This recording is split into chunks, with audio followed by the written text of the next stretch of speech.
Après 3 films sortis en salle entre 2006 et 2017, Cars est une des trilogies à succès de Pixar puisqu'elle a récolté 1,40 milliard de recettes et même 1,72 milliard si on compte le spin-off Plane et Plane 2. 5 ans après le dernier volet au cinéma, la bande à McQueen est de retour dans une série composée de 9 épisodes qui avait été annoncée en décembre 2020. Après presque 2 ans d'attente, la série est enfin disponible depuis le 8 septembre sur Disney+. J'ai vu la série et alors que vaut-elle? Apporte-t-elle quelque chose à l'univers Cars? Pour moi, oui, cette série Cars on the Road, elle apporte quelque chose à l'univers de Cars.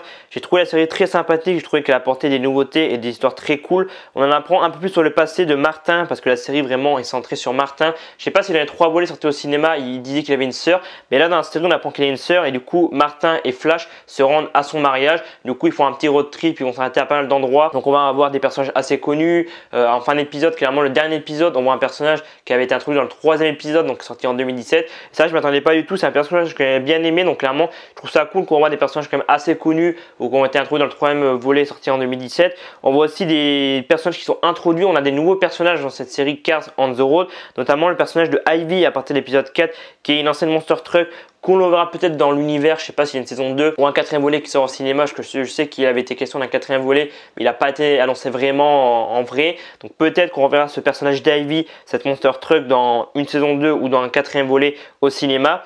Et ouais, franchement, je trouvais l'animation bien travaillée. C'est sympa de trouver l'univers parce que moi, c'est un univers qui m'a marqué parce que j'ai grandi avec. Je me rappelle, le premier volet, j'étais hyper fan et pour moi, bon, le premier, c'est vraiment le meilleur de la saga. Le deuxième, j'avais été un peu déçu, le troisième, j'avais bien aimé. Donc ouais, je trouve que l'animation est bien travaillée. Je pensais vraiment que ça allait peut-être un peu moins bien travaillé que les films. Et en vrai, tu as vraiment l'impression de regarder un 4e volet. Je trouve qu'il y a 9 épisodes, c'est une série. Donc moi, je trouve que c'est bien travaillé, c'est chouette, c'est drôle. Et ce que j'ai aussi adoré dans cette série Cars on the Road, pour ceux qui l'ont vu, on a beaucoup de clins d'œil à des films assez mythiques, comme par exemple The Shining avec les 2 gamines, les 2 filles dans le couloir. On a aussi la scène de l'ascenseur dans The Shining. On a aussi un clin d'œil au film Mad Max Fury Road. Et clairement, ça, j'ai adoré cette scène parce que Mad Max Fury Road, c'est un de mes films préférés. Après, il y a peut-être d'autres clins d'œil à d'autres films mythiques, mais en tout cas, moi, c'est les 2 seuls que j'ai remarqué. The Shining, donc la scène de l'ascenseur, les 2 gamines et aussi Mad Max Fury Road, la bataille finale quand il y a tous les véhicules et tout. Clairement, si vous avez vu ces 2 films, je pense que vous allez voir ces clins d'œil. Après, peut-être qu'il y a d'autres clins d'œil que j'ai pas remarqué. Dites-moi en commentaire si j'ai un loupé. Mais en tout cas, ouais, cette série est très sympathique. Et ouais, je trouve que ça apporte quelque chose à l'univers parce qu'on voit des anciens personnages, on a des nouveaux personnages qui sont introduits